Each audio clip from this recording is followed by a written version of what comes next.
I just got my first sponsor. Anything I can do to go above and beyond to impress and build a better relationship? Ooh, that's interesting. Um,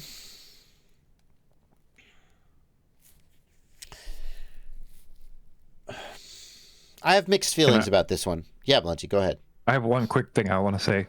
Yeah, You shouldn't be worrying about that. Like, that's my 2 cents. go Like, ahead. your relationship with the company is not the important thing. Like, I don't know, like, why do you Yeah, have this sponsorship? That's the question I would start to ask yourself, right? I Like, like what where is your the head's at. role of the sponsorship? What am I doing with the products? Why, and then think about, like, what are you doing to service the people who are viewing you, or the people who are at the races you're at, or whatever the sponsorship is for, and then sort of decide based on that, right? So, like, Yeah, you're not here for this, like, I don't know what your sponsorship is like. Some sponsorships are only like 30% discount or whatever on products, but like, even if it's free, like, you're not necessarily entitled to like treat them well or do better. You should be representing the product as the product, even with a sponsor, right? yeah, And find ways to do that properly. That's sort of what I would yeah. say. That's a really good point. Um, like I understand the impulse. It is professional and it is ethical that when someone compensates you for something, that you live up to that, right? It is the right impulse to say, I want to foster a good relationship with someone who has hired me. And I want to deliver a high quality of work for them. And I want to ensure that they're happy, right? That is a good impulse. That is like, hopefully that will lead to success in life.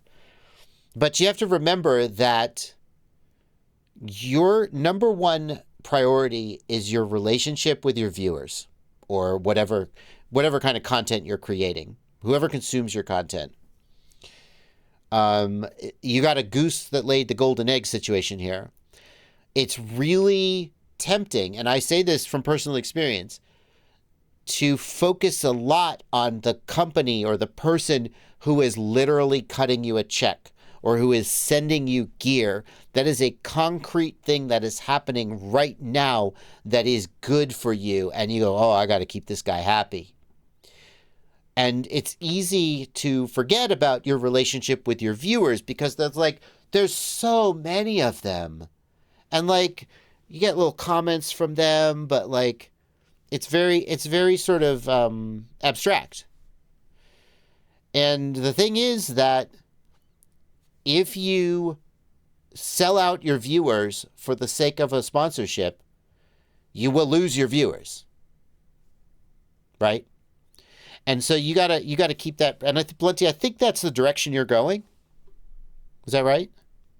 Yeah, that's generally what I'm saying. I think your primary goal should be the relationship with your audience, the relationship with the places you go, the races that you're at, whatever reason you're sponsored, right? Right. Like, the relationship should be with the people you're advertising to with the Mm-hmm. product that you're getting, Yep. right? Because Yep. obviously you're not getting product because they like you. I mean, maybe that's the case, but like, typically No. there's an ulterior motive, right? A company's Obviously. spending money on product so that you can advertise that product in some way. Right. So it's important to not necessarily consider you shouldn't be attempting to preserve the relationship at the loss of any other part of the situation. Exactly. Exactly. So like, if somebody sends you a product, obviously what they want from you is that you're going to promote that product. You're going to do a video about it. You're going to do posts about it in your feed. They want you to put that product in front of people's eyes. And then if you actually have an audience that trusts your opinion, which some people just have an audience and they're like, just please post about this, put it in front of eyes. But if you have an audience that actually trusts your opinion, then they want you to say good things about the product and recommend it. And so, like, that's the relationship you've got. And if they send you the product and you just like don't post about it and you don't do anything and you're like, yeah, meh, well then like they're potentially not going to give you more product. But is that the worst thing that could have happened? Because if they send you the product and it's a piece of shit and you hate it, like there's a tendency, I think, especially at the beginning, to feel insecure and to go, I can't do that. I can't just shit on this product because you just got your first little nibble on the line and now you're just going to like throw it back. But like your integrity is so much more important. Like, what do people come to you for?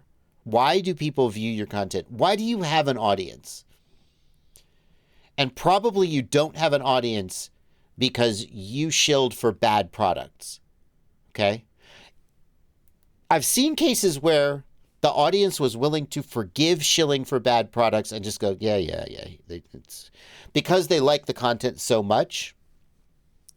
So maybe there's a way to kind of have it both ways.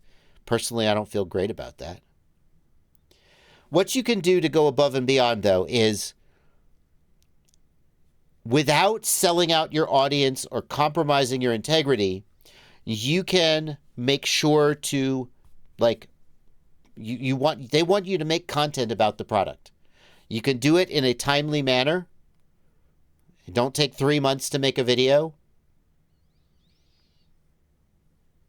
Don't accept product and then be like, I'm not that interested in this. And then not make a video about it like a freaking prima donna.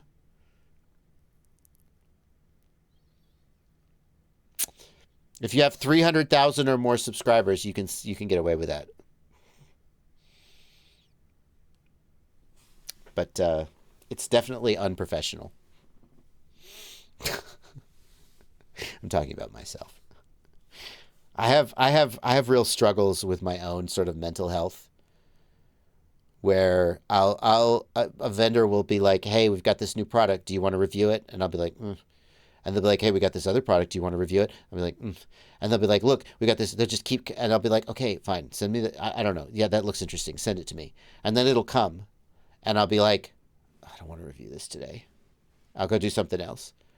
Like, it's a constant struggle to be like, and I know people who have real jobs who every day they go in and they do things they don't want to do. Be like, oh, whine about your mental health some more. But like, I'm just like, I